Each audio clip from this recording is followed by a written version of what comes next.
All right, we're good. Hello, everybody. Welcome to the Santa Cruz Queer History webinar. We are glad you're here. These webinars are co-sponsored by the Santa Cruz Museum of Art and History, the Diversity Center of Santa Cruz. We hope that when the pandemic is over, you will join us and see the exhibit live in person at the Santa Cruz Museum of Art and History. Some quick ground rules before we get started. Please mute your device. If you have any questions, use the chat. We will have Oscar, our facilitator, joining us soon, and I will be facilitating any questions from the chat room. If there's time for questions afterwards, we'll go ahead and address them to our panelists. If you want to hang out afterwards, you're encouraged to do so.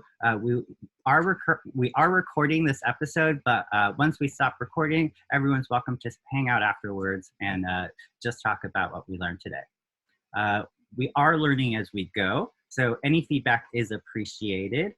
Please submit any feedback or ideas for future webinars at www.robdaro.us or robdaro74@gmail.com. You can also see the any previous recordings and future recordings of our webinars at www.robdaro.us and the MAH and the Diversity Center's websites. So some history. It's important to identify that there are some parallels between the national LGBT movement and the local county history. So the Santa Cruz County people impacted the national LGBTQ rights movement, and the national LGBTQ rights movement impacted the Santa Cruz County. In UC Santa Cruz and Cabrillo College had a big role to play in the impact we saw here in the Santa Cruz community. Santa Cruz is an all-inclusive and very diverse community, which is why we feel it's important to share these stories and to provide insights into the history that we have here.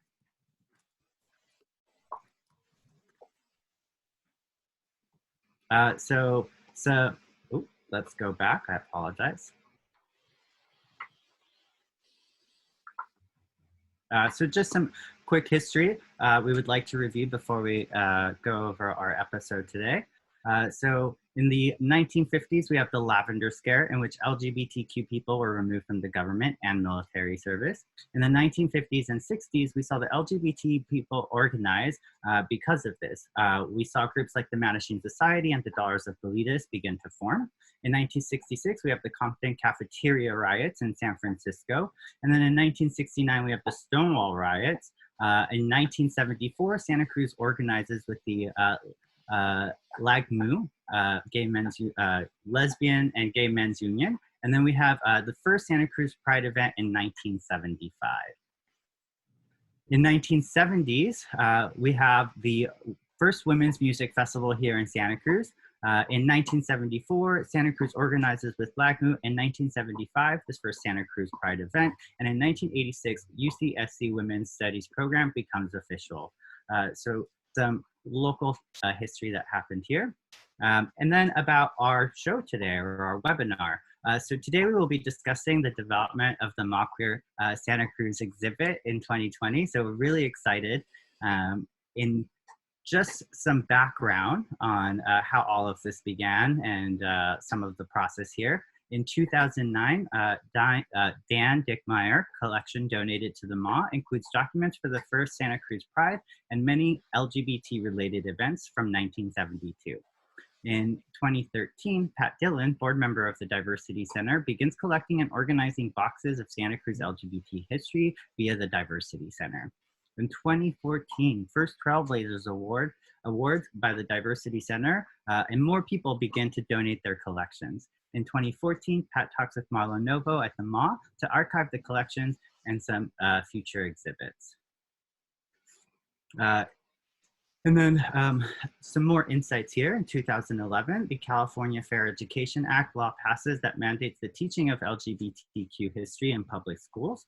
In 2016, Rob Darrow and members of the Safe School Project in Santa Cruz published 11th grade and 8th grade LGBT history curriculum guides. Thanks to Community Foundation grant to teach Santa Cruz County teacher. And then in 2019, Pat and Rob start talking about the possible MAH exhibit and spend lots of time in the MAH archives and talking with Marla, who's one of our guests today. And then I also would like to take a moment and encourage you to visit the virtual exhibit that is now live. You can go to santacruzmah.org/exhibits/queer Santa Cruz. And oh, I'm gonna stop sharing my screen now and just catch back up on my notes really quick. So I would like to allow my panelists to introduce themselves each, and then we're gonna go ahead and start with Rob.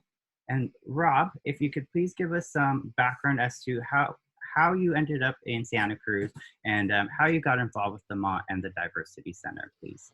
Sure, I'm happy to start. I'm waiting to see my screen just a sec here. So I was born and raised in Santa Cruz and then went away to college and then moved back to the Santa Cruz area 10 years ago. I personally came out later in life, and as I was coming out, because I taught history, was curious about the LGBTQ history. So when you talked about that Fair Education Act in 2011, I was aware of all that at the same time as I was coming out and wondering how that was all going to work with teaching other people about LGBTQ history.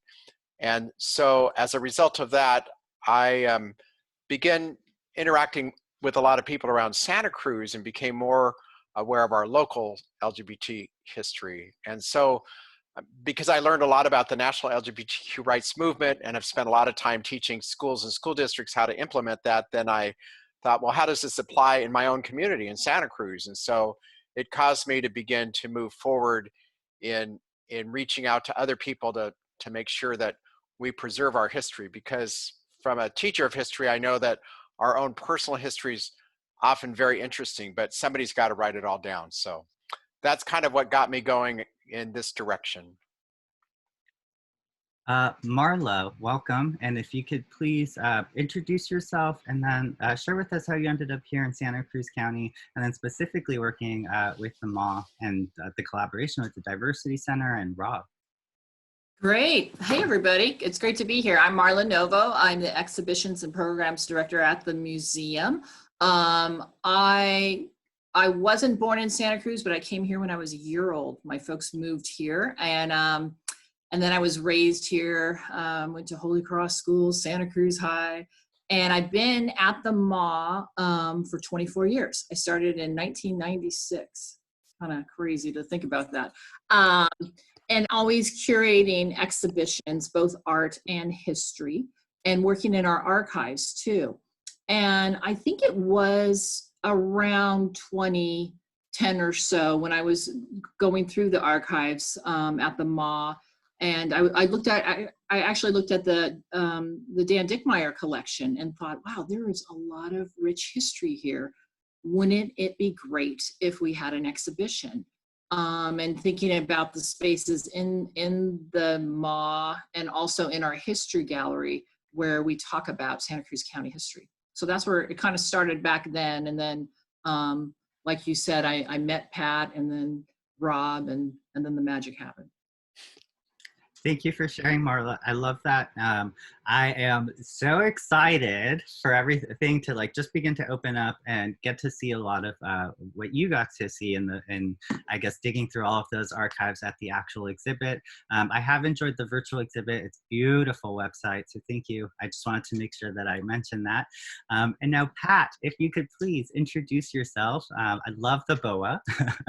And then tell us how you ended up here in Santa Cruz County, and then working with the Diversity Center, and then your involvement with the project. Yeah, well, I just happened upon Santa Cruz after I graduated from college, and I just happened upon becoming a historian. And one of the key things that happened was actually another person who's here who is also in my mind on this panel, Larry Friedman. My interactions with him several years ago, a couple different times, led to me doing things, and then in concert with Larry and then later Rob and lots of people, to do a lot of things about history, getting our artifacts together and celebrating our trailblazers. And then very early on, I met Marla, and that was kind of a reference also, or referral, I should say, from Larry. I met Marla at the MAH, and when I brought her this idea to bring over things from the Diversity Center and the greater community about our local LGBTQ history, she was just very enthused about it and has been supportive the whole way. So we've been working together for years to get to this point, and then all of a sudden we had this curveball of the pandemic, and what was supposed to be a in the museum part of the history gallery. Suddenly they had to shift, the people at the MAH, Marla and Justin and all the people that work with her to create these museums pieces, to go from doing the exhibit in the museum building itself to putting it online. They did an incredible job. It's their first only online exhibit, but I want to talk to Marla about this later, but she expects that it will be in the museum at a later date, when the museum can be open to the public again as a physical museum, as opposed to the virtual museum, which is very much alive at the MAH. So that's how I came to work on this, and I think that's enough of an introduction. But I would like to hear from Larry too, and and the other people here, at least for a minute, about how they got into this history interest. I wanted to follow up with another question, because you kind of put me in a place to segue into my next question. I definitely want to hear from everybody else. Okay. But so what I'm curious about, because in my experience, in my community work, and just kind of being out there, it takes a very special person in the room to go, we need to stop and take a moment and document what's happening. And not everybody has that idea. And so what I'm curious about, Pat, is like, what inspired you or motivated you to be that person? And thank you for being that person, because honestly, it's just, I feel like it's one of those things that not a lot of people think about. So I appreciate that you did, but I'm curious about the motivation and the inspiration behind, like, what inspired you to just start collecting and archiving? Right. Well, I'm going to go back to, that I stumbled upon this, and really it was a conversation with Larry at a Pride, which I think must have been 2012 Pride. At the end of it, when you get together with all your friends and just see people you haven't seen in a long time. And I mentioned to him that it was going to be the 40th anniversary of Pride the next year.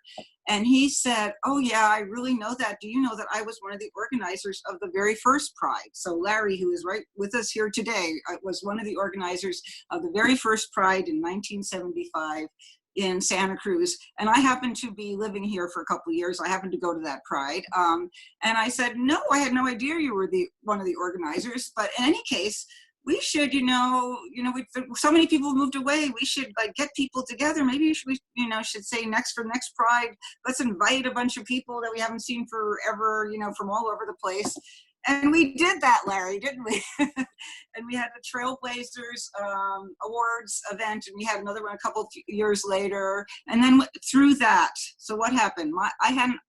Through that, I said, we're getting people together here for the 40th anniversary of Pride. Let's get some, documents together from the early years. And the Diversity Center said, oh, well, we have some archives in boxes. And so I went to look through those boxes. And I mean, the Diversity Center does a lot of amazing things, but they're not set up for archives. And the boxes were mixed in with boxes for all their Pride and youth queer camp and all this sort of, stuff. And I was looking through one of these boxes, and it had a lot of old, interesting stuff in it. And I was just amazed. But what really got me is when I uncovered the very first program for that first Pride that we were talking about, that Larry was involved in 1975. And it was in the middle of a box with a lot of heavy things on it, and could have easily been ripped into pieces. And I just said to myself, this is a shame. This needs to be protected. This is actually history now. This is the first time I had the aha moment that something I did 40 years ago, which of course doesn't seem like 40 years ago, seems like just yesterday. All you young people, that's where it's going to be.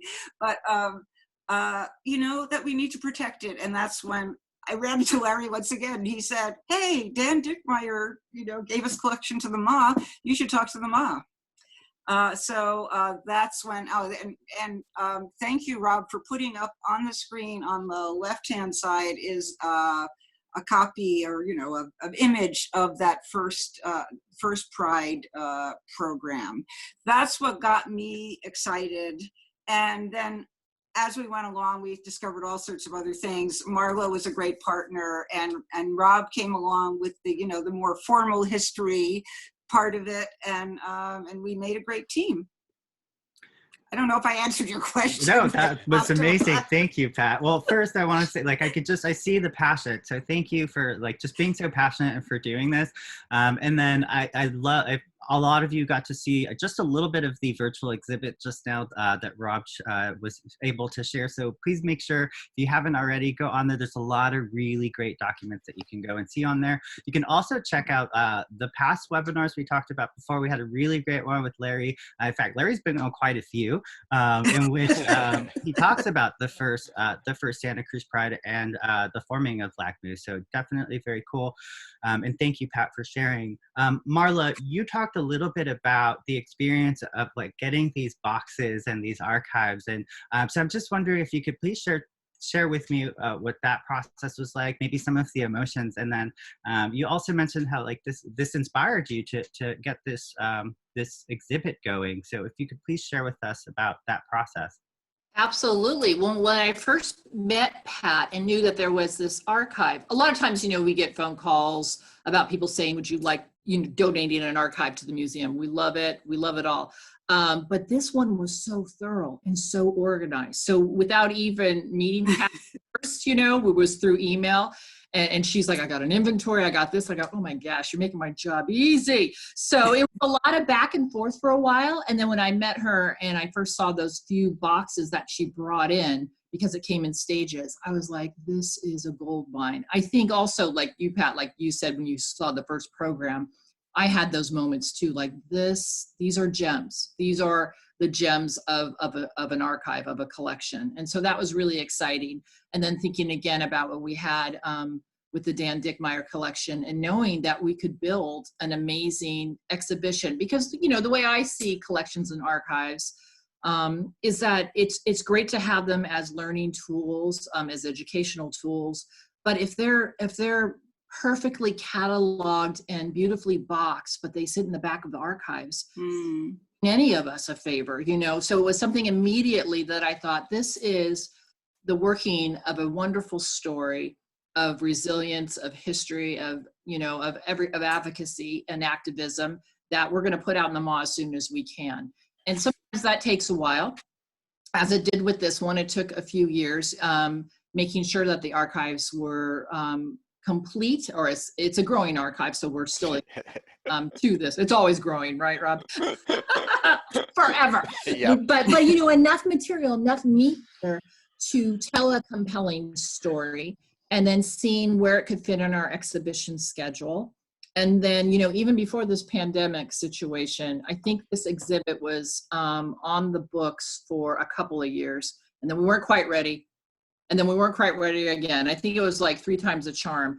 And then finally, you know, we had a date that it was going to open this April. And then, of course, the crisis that we're in happened. And so we moved to putting it online, which I think was really challenging and fun and, you know, amazing for us all. But knowing that we still, you know, we still want to put this exhibition in the physical MAH. And that will happen by the end of this calendar year. And it will have a nice space in our history gallery.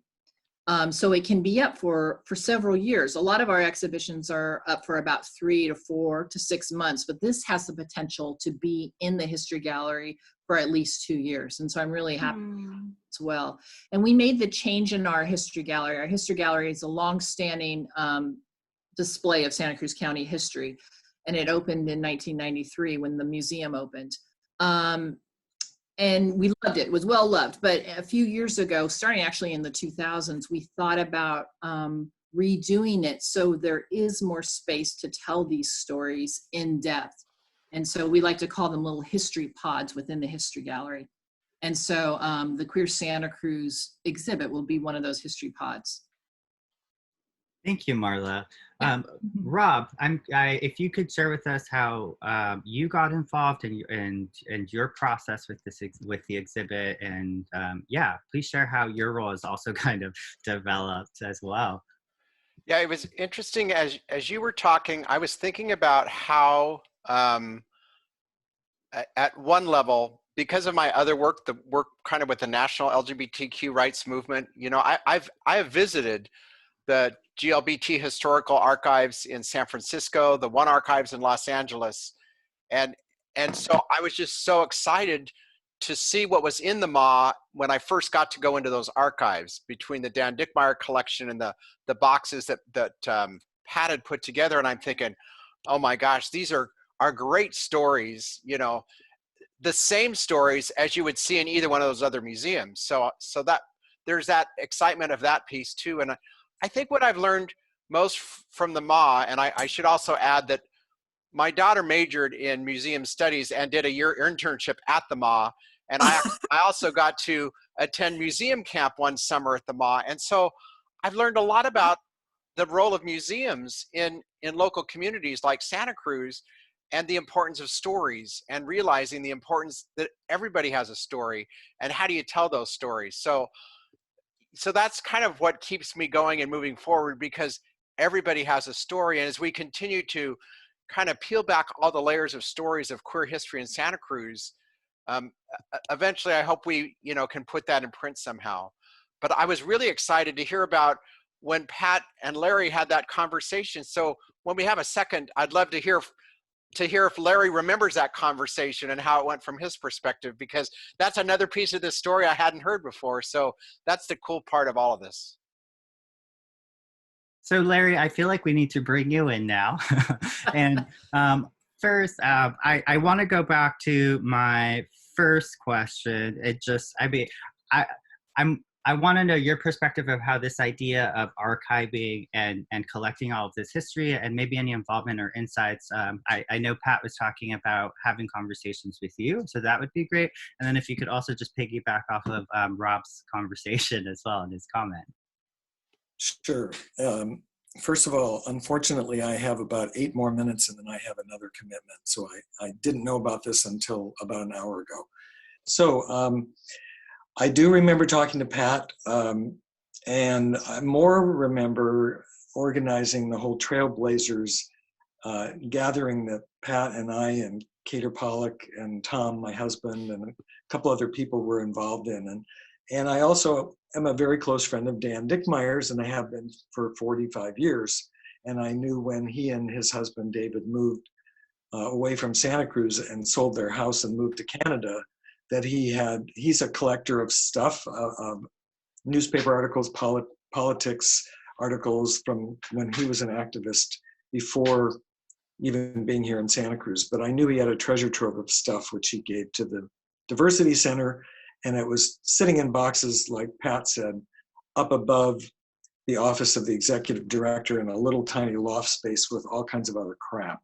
And it needed to be recognized, but I am, you know, one of the people that was here in '74 that was one of the organizers for the LAGMU organization, Lesbian and Gay Men's Union, and I was very, very involved in putting together that first 4-day gay pride weekend in '75. And so, you know, Pat wasn't part of that process way back then, but I've gotten to know Pat over the years, and when I saw her on several occasions, you know, it just sparked this possibility. And coming up to the 40th year of Pride, this idea of doing a Trailblazers event is really when I feel like I got more involved in looking back at the past, as opposed to I was, you know, at that point a volunteer at the Diversity Center. I was a host, I was a Triangle speaker. But looking back to the 70s was not part of what I was doing. But in the course of all this, I'll jump forward. I did meet with Marla. I had my own small amount of archives, but I remember John Laird met with Marla, Jerry Solomon, I think Joe Kenny, but there were a lot of people who got to contribute to this, but it all was sparked by Dan Dickmeyer's incredible collection of stuff. And I feel very fortunate to be part of it, and I'm so excited to be able to eventually see it in person. And that's really all I have to say, unless you have questions. Thank you for sharing, Larry. I know you're pressed for time, so I will move on to our next question, which is, I really want to talk about how, or I'm curious about how the MAH develops an exhibit like this. But before we dive into the exhibit, I'm just really curious how the archiving process started. And so, Pat, I was hoping you could start and just let us know, like, how did you develop this process? How did it start, and what, how has it changed from beginning to what it looks like now? And let me,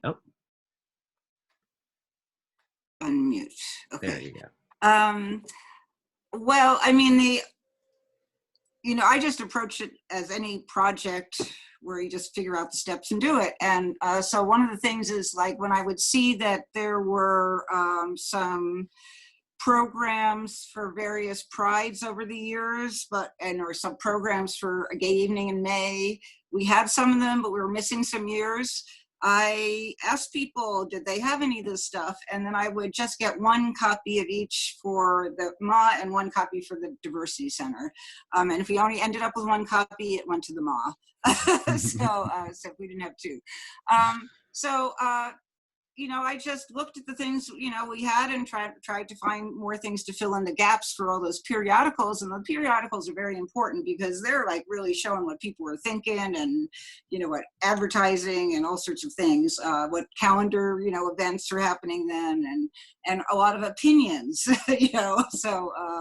and stories about what's the latest thing because everything about LGBTQ culture has changed dramatically from the 70s to 80s. It's really different. Rebecca, you've been through all these decades too. You know all about this. But the process it's not a mysterious process. So, anybody could do it.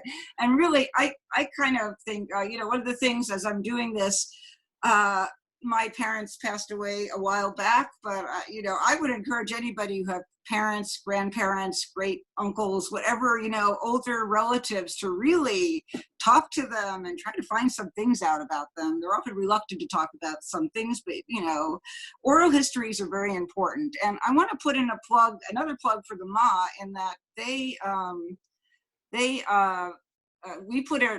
Diversity Center put in a grant to them several years ago to record oral histories of our local LGBT trailblazers, and they gave us money, and the Diversity Center kicked in also, and we were able to do videotapes of people like Larry and many others. And then the MAH now has some clips from some of those videotapes under the oral history and resources section. So you can actually see some clips and I encourage people to watch those videos. So that was very much because of the MAH doing things out in the community, supporting people, doing things in the community. And I think that's one of the great things about our relationship, is that it's generated new material. So there again, I just free-formed it, and I went from how did I start there?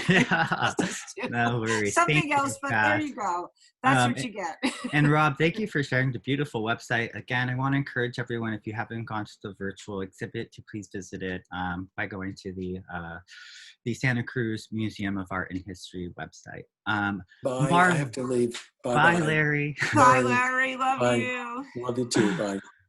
Marla, so I'm hoping you could share your insights, and then I'm wondering if because unlike Pat, who kind of source all of this. You got to almost open up a treasure box of stuff.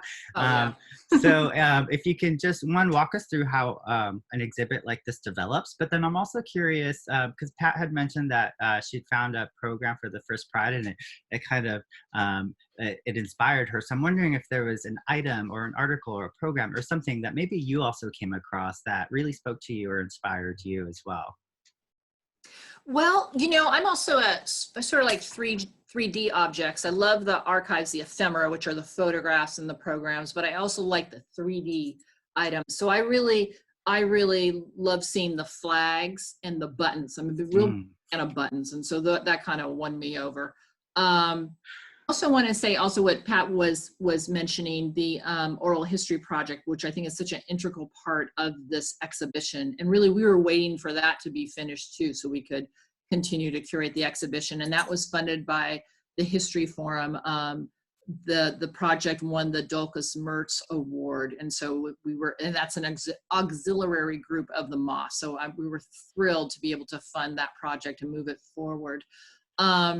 But again, so Pat comes with all these boxes, and she did a terrific job inventorying it. And then we kind of took it the next level, and we created some finding aids. And I worked with an amazing PhD candidate up at UCSC named Wyatt Young. He's part of the Humanities Institute, and he was able to be funded from UCSC in the THI program. And so he created the finding aids for this Diversity Center archives. And then he also was able to put it on the online archives of California. So we're pretty legit, which is pretty awesome that we're able to really give this collection the treatment. And another thing too, when we accept archives and collections into the MAH, it goes through our collections management committee that meets quarterly. And so I presented this to the committee and said, you know, I totally endorse this gift. This is amazing. And they unanimously said, this is amazing history, important history that we should be preserving and interpreting. So that was a no-brainer. But going back to the exhibition, so we have all this great material for an exhibition, and Pat is here, and then Rob comes in, and the three of us, I think, have made this really fun trio of working on this exhibition. And the best ways exhibitions come around is when the MAH, we have an amazing partnership, and it's with the Diversity Center and with all of you, and to really sort of hone down on what the big idea of an exhibition is and what we want visitors to feel, to see, to explore, you know, when they come to an exhibition. And the big idea that we landed on, I'm going to read it from my little list here. It says, visitors will develop a deeper understanding of the LGBTQ plus community contributions as part of a larger shared Santa Cruz history of activism, resilience, and community. And that was really important for all of us, saying that this was not just the history of the LGBTQ community, but it's a shared history for all of Santa Cruz County and beyond. And so that was really important to us. And then it came down to picking artifacts, pick archives, figuring out what those narratives are, because this timeline is rich and amazing and very long. And we wanted to be able to show that in a way that also was engaging to viewers. And so Rob came up with these wonderful ways that we could kind of have chapters, if you will, themes that are in the exhibition that you can see in the virtual exhibition, and then that will carry on into the physical one as well. So themes of coming out and the UCSC connection, and Rob's going to bring it up, bless you. So, what else do we have? Yes, Pride, there they all are, gathering places, yes. Publications, AIDS, which is a really important chapter, groups and organizations, law and policies, UCSC, and so on, trans history.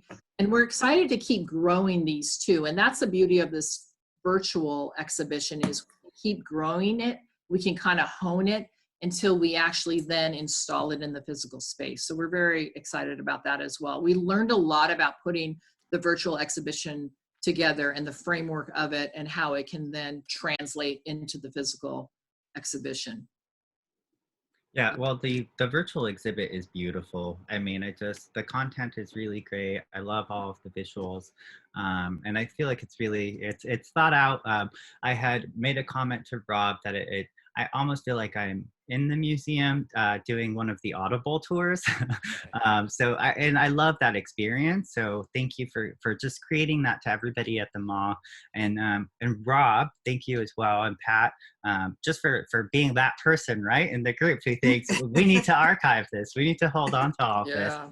Rob, and I want to turn it over to you now and ask the same question, and two-part again. So I'm curious as to like if there's an artifact or an article or a program or something that you came across during this that just really spoke to you and inspired you, or that you just were really excited to come across.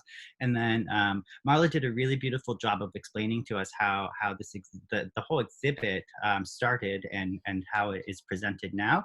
And I'm wondering if you can share, like, you have this really interesting perspective because of your job and the Safe Schools Project. So if you could speak to us, I think, about the importance of the exhibit and how it's developed and how it can impact not just Santa Cruz County, but the entire state of California, I think. Yeah, that's a great question. So I want to follow up on something Pat said, and Marla said it too, one of them was talking about all these publications that have happened in Santa Cruz. And so as I've seen what's in the archives and talked to people who have actually put these documents together, Santa Cruz County is a very literate community. And because of that, there has always been lots of publications. Every queer organization, even that very first one that Larry talked about, the LEGMU organization, they had printed minutes that they published on an ongoing basis. Every group that developed after the first Pride in '74 had some sort of publication that that we can still go back and look at today, like Pat mentioned.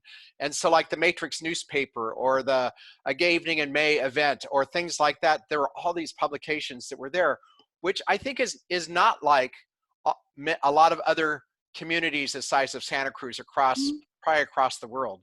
So we've got that. And with the university did this project several years ago called Out in the Redwoods and published a book called Out in the Redwoods, and that stuff is online, and they talked about what that was like. And so from my perspective, I kind of see this as the second Out in the Redwoods in a broader perspective, right? Because they did all those oral histories that kind of taught us how to do that, and then Pat carried that forward with that grant and continued that. And then of course we've all learned, how do you put those videos together and how do you do webinars like the one we're doing now and all those things. So I think that, so number one, we're a very literate community and value lots of different ways to access stuff. So I think that's number one. Number two, again, because of my background and knowing the broader LGBTQ history, I wanted to make sure that the exhibit was accessible to younger people as well, because I kept thinking about the junior and high school taking their U.S. history course and how can this fit into that. So when we chose all those different areas, it was kind of based on what I knew the state history framework and standards are and how these can fit into those, so that teachers can then use this as a teaching tool. The physical exhibit may only be up for a year or two, but I'm thinking, the online exhibit may be up there forever. And like, Pat and I keep, every time we talk to Marla, we say, can we just add one more thing, just one more thing here? And let's just record this voice and add this video. So that's the neat part of an online exhibit, even though I know that Marla did not intend it to be that way. But, as Pat and I keep talking to more people, or one more person donates one more key thing, that we go, oh, we've got to add this to the exhibit. So anyway, so that's the fun part of the exhibit for me is it's going in new and different ways. And I think that's the beauty of the MAH too, because the MAH has always encompassed all of our stories as part of that museum, and probably one of the places that does that the best in the world. So it just, as you can tell, I love the MAH, the Diversity Center, and all the work we're doing, because it brings forth all the wonderful stories from our community. So I love this because this takes me to my last question for you three, and please take your time. So how do you hope that this exhibit impacts the community now and for future generations? Rob, I'm gonna start with you. Okay. So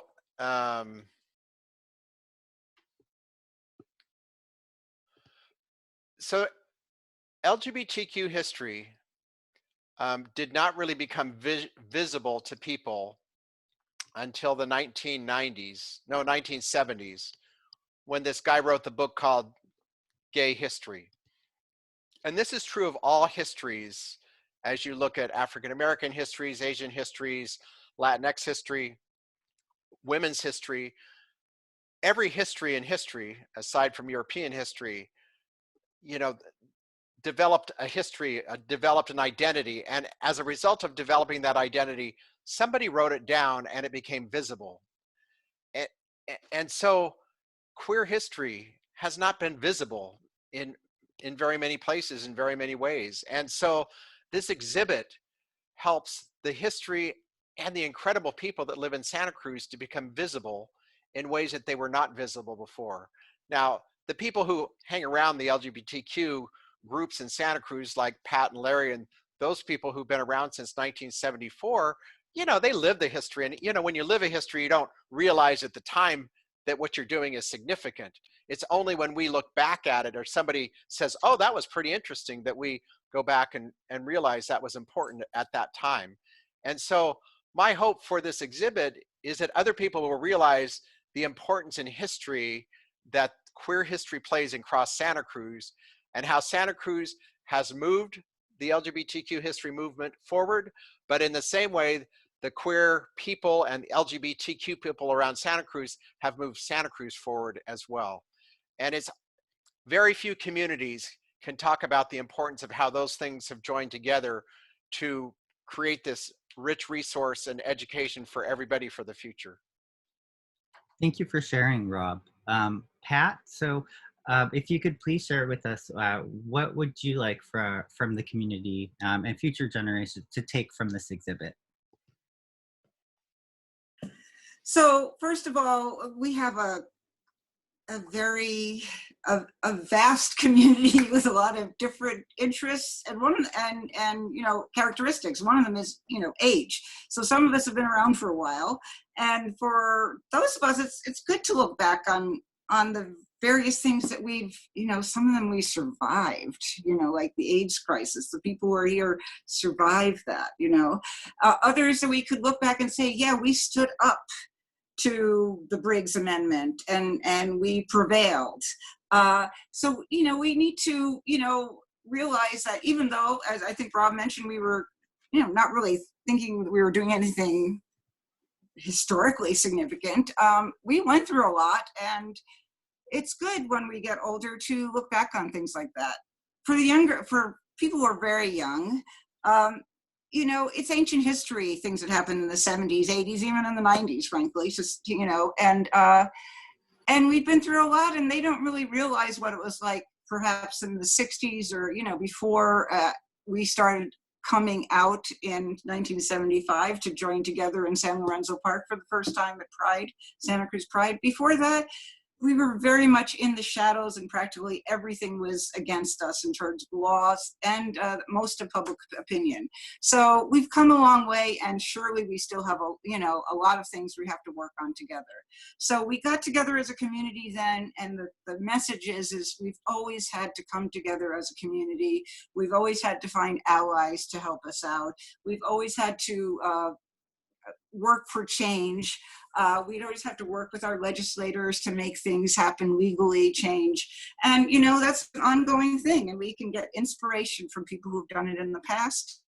And we can remember we have to keep on supporting each other and supporting other movements like ours around the community.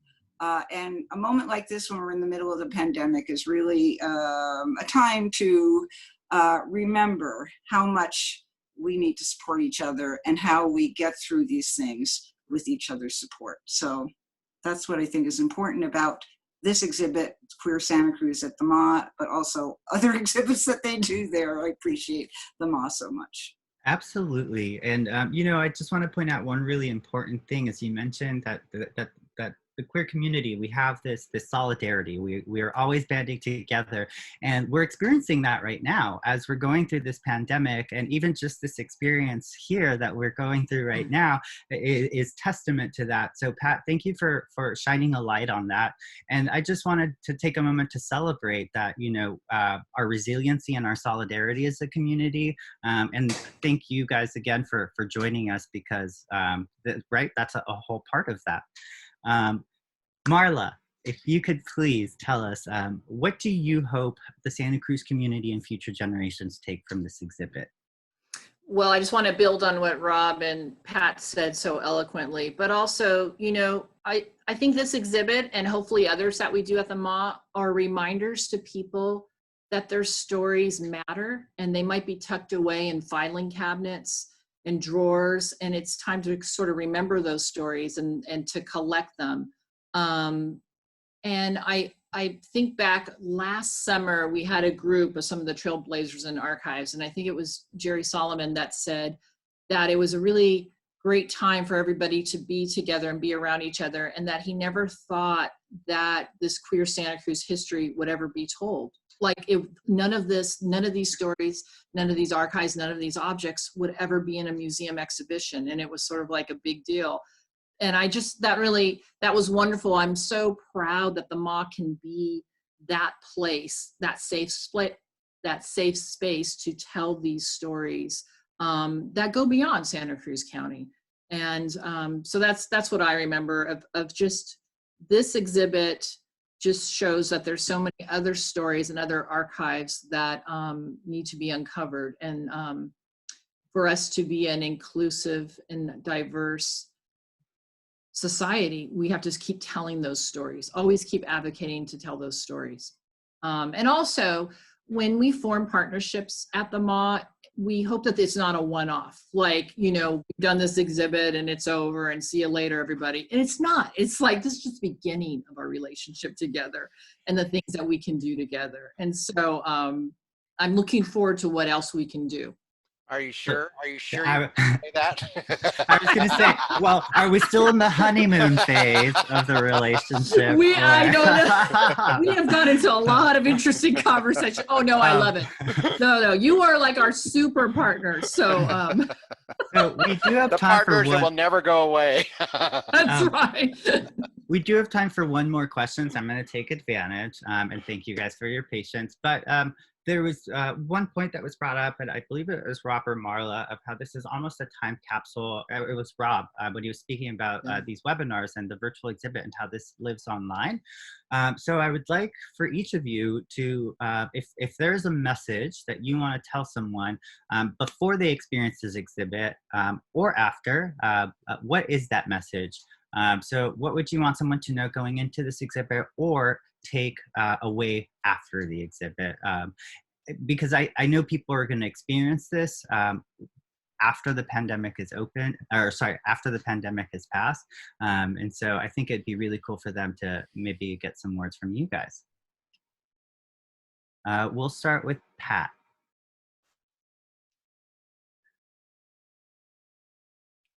Pat's on mute, I think. Oh, yes. Let me. There we go. Yes, sorry, I was on mute. I was muted. I was saying I don't have an answer for it. So yes, why don't you try Rob and okay, we'll come back to you. So me. Rob, sorry. What would your message be to someone who's going into the exhibit for the first time online or in person, or they just finished walking through it? So that's interesting to think about when they first walk into it, what to look for. I think the beautiful way that it's laid out is that there are many entry points into this exhibit. So I think for somebody walking into it for the first time, I'd say, you know, read the opening sentence, which Marla read at the beginning of this, and then pick a section that looks interesting to you, and then find yourself in the exhibit. I think that's the other thing I would recommend to people is you can find yourself. In fact, I didn't think about that till right now. everybody Yep, can find truth. themselves in this exhibit because the Well, time that's what I was period. gonna say. Oh no! No, but see, it's the So I definitely agree with that statement, Rob. Just in my own personal experience going through the exhibit, like, so I love the opening page, but then just going into some of the segments, I really found myself in some of those areas. And yes, I know some of my stories. I was going to say, some of the course, stuff I've shared on there. you're in there, George, right? In the coming out section. So you really are in there. Some of the experiences, even though they weren't my own, I could relate to them, and I felt like they were my own. It provided a whole different context for what life was like 10, 20 years ago, which wasn't that long ago. Marla, is there a message that you would like to give to people walking in or out of this exhibit? While Rob was talking, I wrote down, look for themselves in the really, yeah, I was like, bing, bing, bing. I think that's it. Look for yourself and look for it. It's a beautiful history, and it's a snapshot in time, but then it also is, a history that keeps happening. I mean, like all of it, right? It's keep happening. So I would just say, I think that's all I got. Look for yourself in it.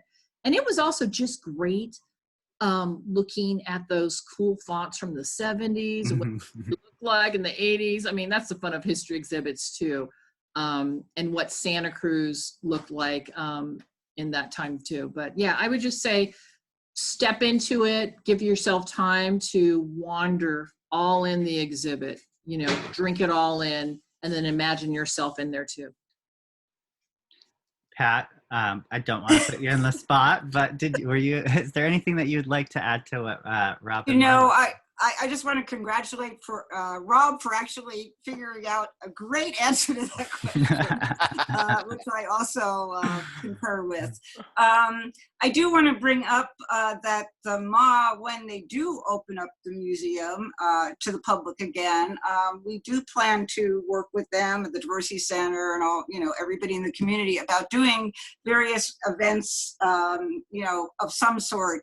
We'll figure it all out later, related to this, as as the MAH often does. So that's another piece of this that will come along the way. So as you're looking at the online exhibit, I would say, remember when the exhibit comes to the actual museum, be sure to go look at it there too, because then you'll be able to actually see the artifacts in person.